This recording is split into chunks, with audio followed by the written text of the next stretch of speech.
Those are the slides for the paper that was presenting to ICLR next 2 weeks from now. I have co-authored that paper alongside a list of amazing co-authors without which none of this work would be possible. I've basically only need the slides, so I'm taking responsibility over presenting the work that I've not done fully by myself. Starting with showing you the same picture I just showed you, arguing that LeRobot is a project that has been built by an amazing open source community, and providing acknowledgement and recognition to this community is the first step to move faster and build better. The point is that the project is being maintained by a core team of the hacking phase, which is also, if I can share something, highly moving over time. People join, people left, people leave. It's something that happens at every company, but the community behind the project is so strong that it keeps momentum going forward. So LeRobot has hundreds of contributors that accumulated thousands of commits that granted us tens of thousands of stars. And if you think about it, it's something that is mind-blowing, because robotics used to be 2 years ago a rather niche field that people didn't really want to work on, and now it's one of the most active and exciting aspects of open source as well, which is interesting to look at, I think. At a glance, the library aims at doing something which is really ambitious, that is unifying the entire robot learning stack. So we go all the way from real-world robots and how do we interact with them through a shared middleware, to how do you record dataset, how do you store dataset, how do you stream dataset, how do you collect and share dataset in the most efficient way, implementing state-of-the-art robot learning policies on top of those datasets, and then all the way back. So once you have the policy trained on the data you collected, how do you serve it efficiently, and how do you move the robot in the real world? And it supports various interfaces that touch many of the points I just mentioned, but also provides a strong focus on affordable and accessible real-world robots, such as the SO100, the Hope Junior Arm, crucially the Orca-Hand, which is, I think, the major point of interest for working on this kind of platform and embedding in the library. It will not be alone in the context of affordable robots they get out there. Robot learning research is fundamentally challenging for 3 different reasons. The first one is that the middleware is really disaggregated. It basically all depends on what robots your lab runs, and this is something that is super challenging to design for, because how do you account for the many aspects for the many items of variability that you have between labs, between institutions, between us, sometimes between the different groups within the same university. So this is something that at the university or research facility, you take it as you wish. The point is that these things in the past usually resulted in bespoke adaptations. So you had pipelines. This is something that happens all the time. You had code bases that were extremely specific to this one development platform, to this one robot that people used, that ended up not being scalable or usable in any other scenario. Even if it was usable and you had a shared middleware across institutions, well, maybe you collect data in a different way and you store that in a different way. And this means that you need to not only share the data, but also the hacky, crazy conversion script or loading script that you might need to access that data, and that's something that is really, really not good. Third of all, machine learning in general suffers from the problem of having non-scalable implementations and not reproducible implementations. Experiments are fundamentally flawed in the field, and it's really hard to guarantee reproducibility. But when you have the reproducibility of the algorithm as a problem and the reproducibility of the real world, as in the experimental condition, temperature, light, and everything else, this field becomes a nightmare. So the point was to really come up with something that was as reproducible as possible to guide researchers in their way of making contributions. The robot mitigates all these problems. So it unifies multiple algorithm platform under one single shared middleware, enables efficient sharing of large-scale data sets, even streaming if you don't want to download them locally to run training, and then it provides standardized implementations of most common algorithms out there. It does so by basically abstracting the inconsistent implementations, abstracting away the inconsistencies in the implementations of many algorithms, and providing a list when in the slide, the implementations, standard implementations for all these algorithms. Some of them are algorithms that we did ourselves. MobileA is one of the projects that I worked on when I was at Hacking Phase. PyZero is clearly not our model, but we have an open source release from OpenPy that shows how to implement it, and so we could base this implementation off of that one. Same goes for diffusion policy, where we basically had the copywriting. We basically implemented the paper alongside the first author of the paper. We implemented this model alongside the first model of the paper, so we had like guidance on how to implement the model. Human in the loop, self-sample efficient reinforcement learning, same thing. It's a process where we basically interact with the research community so that they can also put models to the library, although it's not something that's not something that's required, because at the end of the day, the standardization of implementation is all that matters. I've showed you this before. There's a huge surge in the availability of robot, but let me show you this one. And this other one is much more interesting, I think, for you, in the context that you have two axes, right? Cost and accessibility.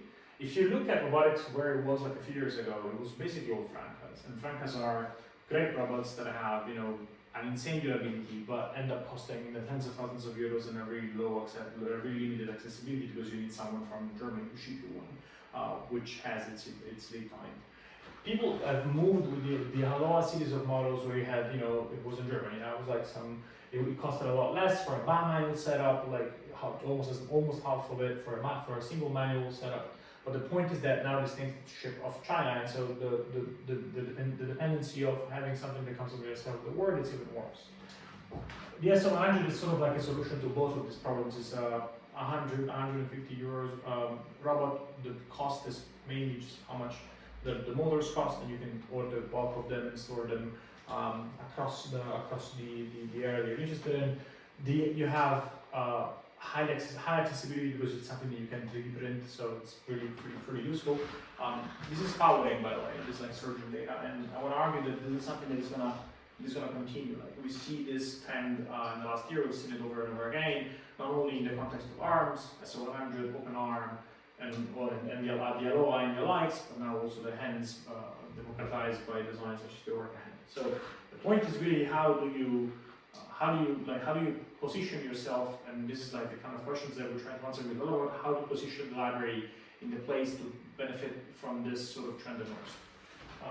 And the answer was that we needed to come up with something that had the power to face the surge, not slowing it down, and that our answer was assigning a dataset format. So I think something pretty technical that just says that we just wanted to make sure that the dataset we ended up using was the easiest possible way for people to share datasets and acquire them. So again, the point of friction, we realized, at least from even in perhaps on implicit levels, the point of friction was really how to work as a community on robotics compared to like how people work as a community on other machine learning domains, other machine learning problems.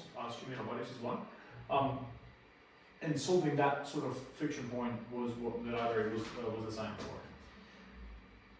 I just want to briefly say that we cover many different platforms. We go all the way from like, S100, as I said, like a few hundred euros robots to research-grade humanoid robots like the Ricci, something that most labs use.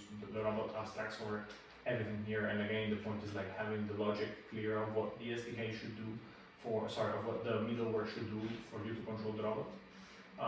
The dataset format works very well. The adoption is a lot better than you might think. When I did this slide, we had thousands of datasets from thousands of contributors.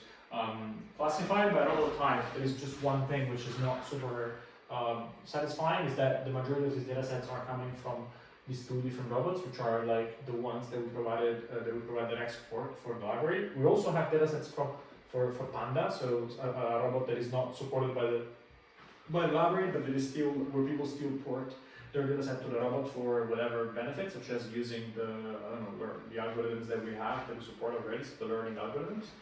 But unfortunately, we only support, it's mostly like a mean domain sort of thing, so that's something that we need to change. Models are also extremely popular. People use the library to train models all the time. The one model that is the most commonly used is unsurprisingly ACT. This comes from the fact that this beast runs over with like 60 million parameters in a specific task. I think these two charts here, there's one, and this one are highly correlated in the sense that if you look at it, you have like standard data sets, so collected for like small robots, and that's why the most commonly used method is a method that works. It's a relatively low complexity method that works fine for a small robot, but doesn't scale that much for something that requires more dexterity, because it is more complicated. So if anything, there is a signal into understanding whether this correlation is actually there and how to mitigate that. benchmarks across a variety of different hardware platforms. These things run on so many different platforms. You can run them on your Mac, so it's great. You can have it. You can of course have it on GPUs and have much better performance. I won't spend too much time on it. Something that I worked on fairly a lot is this like way of serving these models for optimized deployment. So the point was that in a traditional robot learning workflow, you end up having this like sequentiality between the point where you predict the actions and the point where you execute them. And this ends up risking that your robot stays idle over time because you enact a chunk, trigger inference, wait for a new chunk to come, and in this time the environment might be moving and therefore you might be losing the reactiveness. And when the new action chunk comes, then you keep moving. And this is something that is fundamentally flawed because you have this like lags. So what we've done was to interleave these processes in the sense that now instead of running them sequentially, you run them concurrently, and so you have this like lack of lags by just using a clever architecture here. This is something that a few weeks after we put it out, RTC, real-time chunking came out and did it much better. Our approach is the most bare bones in the sense that instead of using something that is fancy, we just use it like a customized like function that aggregates chunks, and in the most simple way, that's an aggregated average, that's a weighted average. You can get fancy and learn a small MLP that projects one to another, whatever you can feel comfortable with. We have many, the points I think are fairly clear. If you want to build a learning library, the best good learning is to do it in the open, in the sense that people end up using your library. You should not be hinging too much on datasets or policies because the standard is LeRobot, and that's working well for a lot of people, so competition might be a bit tough there. But on the hardware side of things, there is a lot of work to be done. The library doesn't support nearly as many, this is a personal take of course, but the library doesn't support